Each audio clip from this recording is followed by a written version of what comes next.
ChatGPT, Gemini или Claude. Кой AI да избереш за бизнеса си? Кой AI печели битката през 2026 година?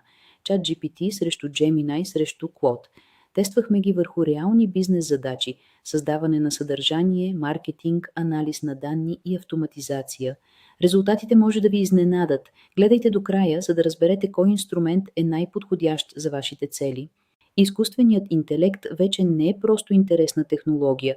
През 2026 година той се превръща в ключов инструмент за бизнеса.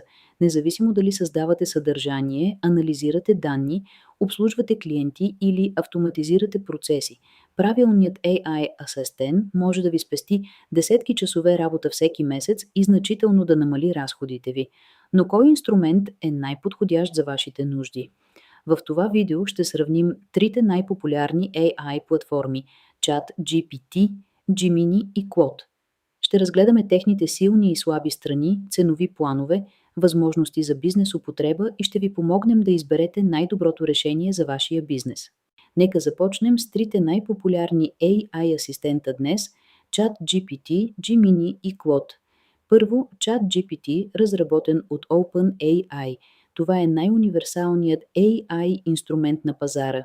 Той е силен в създаването на текстове, идеи за съдържание, маркетинг стратегии, имейли, сценарии и дори програмиране.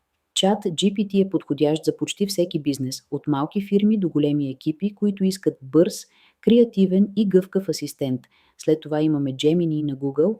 Най-голямото му предимство е дълбоката интеграция с Google екосистемата, като Gmail, Google Docs и Sheets. Това го прави изключително удобен за хора, които работят ежедневно с Google инструменти. Gemini е особено силен в търсене на информация, анализ и работа в реална продуктивна среда. И накрая, Claude от Anthropic.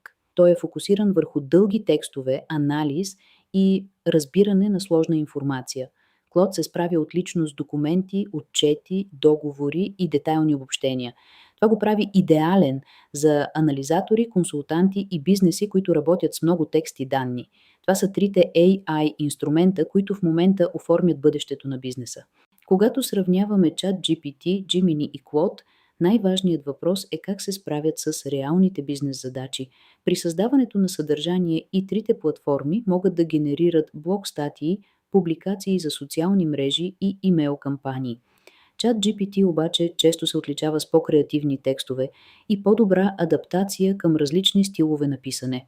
При анализа на документи, включително PDF файлове, договори, отчети и бизнес доклади, Claude е известен със способността си да обработва големи обеми текст и да извлича ключова информация. Gemini също се представя много добре, особено когато документите са част от Google Workspace. За изследвания и проучвания трите инструмента могат да търсят информация, да обобщават данни и да сравняват различни източници. Gemini има предимство благодарение на връзката си с Google екосистемата, докато ChatGPT предлага силни възможности за структуриране и представяне на резултатите. Що се отнася до програмиране и автоматизация, ChatGPT е предпочитан избор от много разработчици за генериране на код, откриване на грешки и създаване на автоматизирани процеси. Gemini и Claude също предлагат добри възможности, но ChatGPT остава един от най-популярните инструменти в тази област. Изборът зависи от това, кои задачи са най-важни за вашия бизнес. Нека видим как трите AI платформи се справят в реалния бизнес. За маркетинг и създаване на съдържание ChatGPT често е предпочитаният избор благодарение на своята креативност и силни възможности за писане на статии, реклами и публикации. За малкия бизнес изборът зависи от използваните инструменти. Ако работите с Google Workspace, Gemini предлага отлична интеграция с Gmail, Docs и Sheets. За програмисти и IT екипи ChatGPT е сред лидерите при писане на код и откриване на грешки. Claude се справя отлично с анализ на големи документи и кодови бази. Цената също е важен фактор при избора на AI инструмент. Чат GPT, Gemini и Claude предлагат безплатни версии, които са подходящи за основни задачи и тестване на платформите. За по-активна работа се предлагат платени планове, които обикновено започват от около $20 на месец. Те осигуряват достъп до по-мощни модели, по-бързи отговори и по-високи лимити за използване. Ако използвате AI от време на време, безплатните версии може да са напълно достатъчни. Но ако AI е част от ежедневната ви работа, платеният абонамент може да ви спести много време и да повиши продуктивността ви. Всеки AI инструмент има своите предимства. ChatGPT се отличава с качествено съдържание, силни възможности за програмиране и богат набор от функции, което го прави универсален избор. Gemini е най-силен при интеграцията с Google услуги като Gmail, Docs и Sheets, което го прави удобен за потребители на Google екосистемата.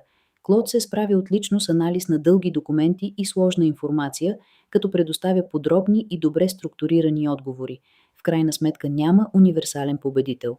Най-добрият избор зависи от това дали търсите по-добро съдържание, интеграции или анализ на информация.